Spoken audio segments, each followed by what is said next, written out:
Chers élèves, bonjour. Bienvenue dans cette nouvelle vidéo destinée aux élèves de la première année baccalauréat, toujours dans le cadre de la préparation à l'examen régional. Dans cette séance, nous allons voir, ou bien nous allons étudier le prologue de la tragédie moderne Antigone de John Hanoui. L'objectif, ou bien les objectifs de cette leçon est d'étudier le rôle de prologue, ou bien le prologue d'Antigone, identifier les caractéristiques des personnages.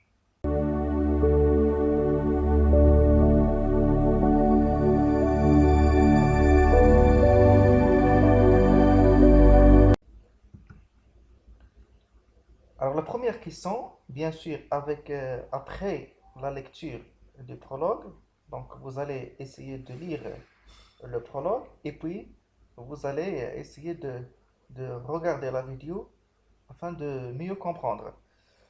Alors, à quel moment de la pièce se situe le prologue? Donc la réponse, le prologue se situe au début de la pièce.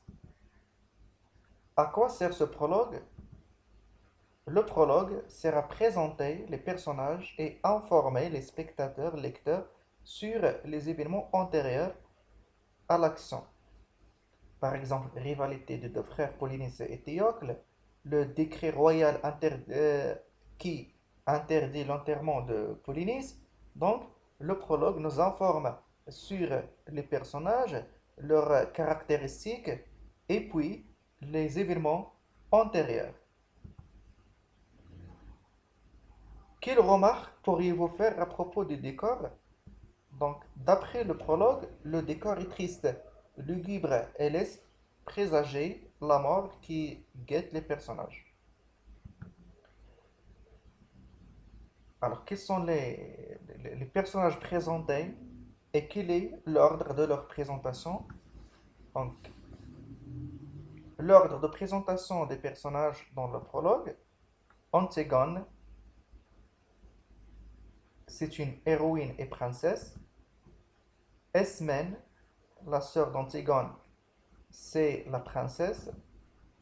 Aimon, c'est le fiancé d'Antigone, c'est un prince. Créon, roi de Thèbes, père d'Aimon et oncle d'Antigone.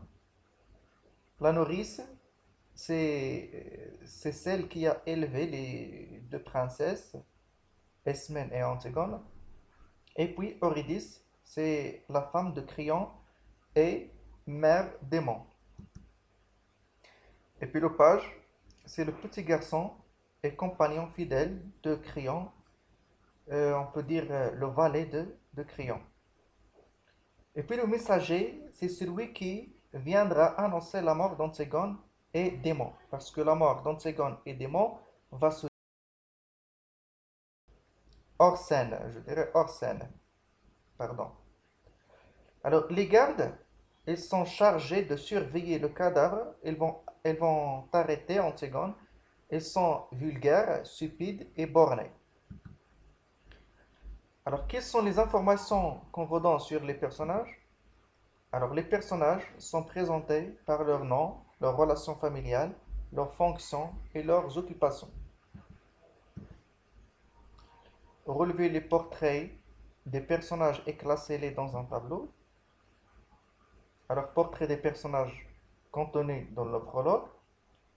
Il y a Antigone, portrait physique, la petite maigre, jeune fille, noiraude, ses yeux graves. Portrait moral, elle regarde droit devant elle, elle pense, refermée, se dresser seule, face au monde, elle réveille, sourire triste. Esmène, portrait physique, jeune, blonde, belle, éblouissante. Portrait moral, elle bavarde, elle rit, heureuse. Aimant, jeune homme, portrait moral, son goût de la danse et des jeux, son goût du bonheur et de la réussite, sa sensualité.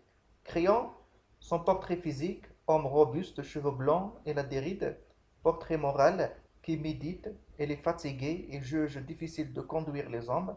elle aimait la musique, les relieurs, les langues flâneraient chez les antiquaires de Thèbes. Il se lève tranquille comme un ouvrier au seuil de sa journée, criant et seul. Et puis Eurydice, vieille dame, portrait moral, elle est bonne, digne, aimante, et et ne lui a d'aucun secours. Et puis le page, petit, trop petit, ne peut rien pour criant.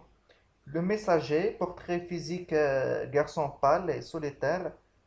Et puis portrait moral, qui rêve, adossé au mur, solitaire et n'a pas envie de bavarder, ni de se mêler aux autres.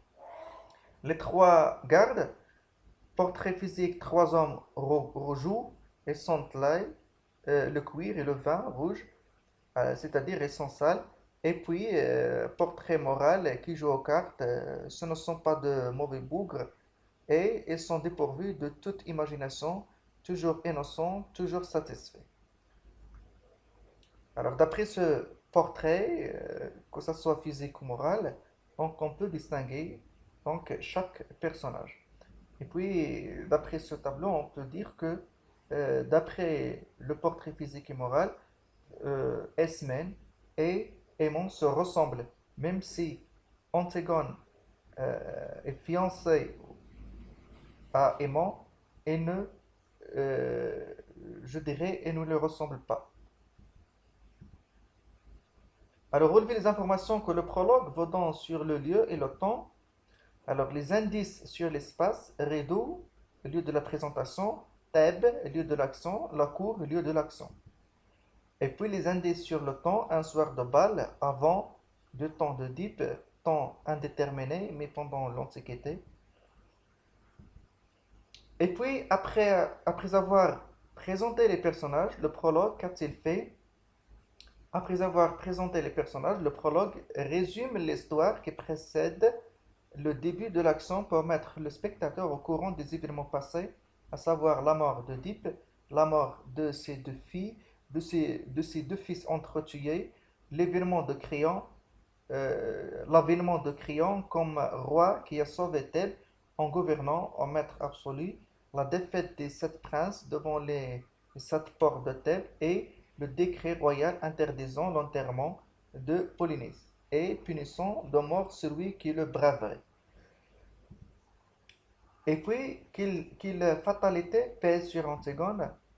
C'est la fatalité de la mort qui pèse sur Antigone. Antigone va-t-elle échapper à cette fatalité? Justifie votre réponse.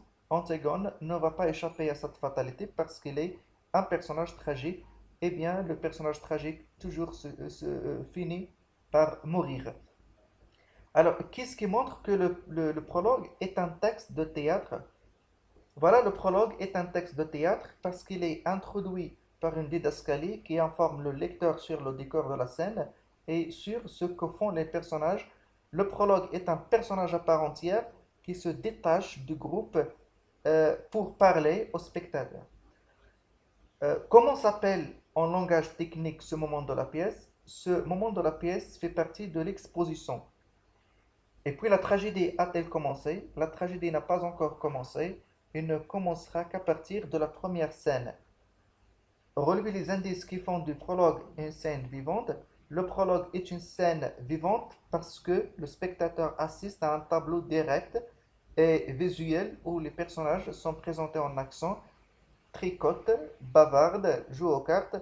De même, le langage employé est familier, c'est-à-dire accessible à tout le monde. De plus, le prologue nomme les personnages et les présente en employant des présentatifs comme voilà, c'est ou des adjectifs démonstratifs à valeur déictique comme cet homme, ce garçon. À qui s'adresse le prologue? Relevez un indice qui le montre. Le prologue s'adresse directement au spectateur en employant la deuxième personne du pluriel. Ces personnages vont vous jouer et maintenant que vous les connaissez tous, donc ce qui montre que le prologue s'adresse, je dirais. Alors voilà, c'est la fin de cette vidéo. Je vous remercie de l'avoir suivi.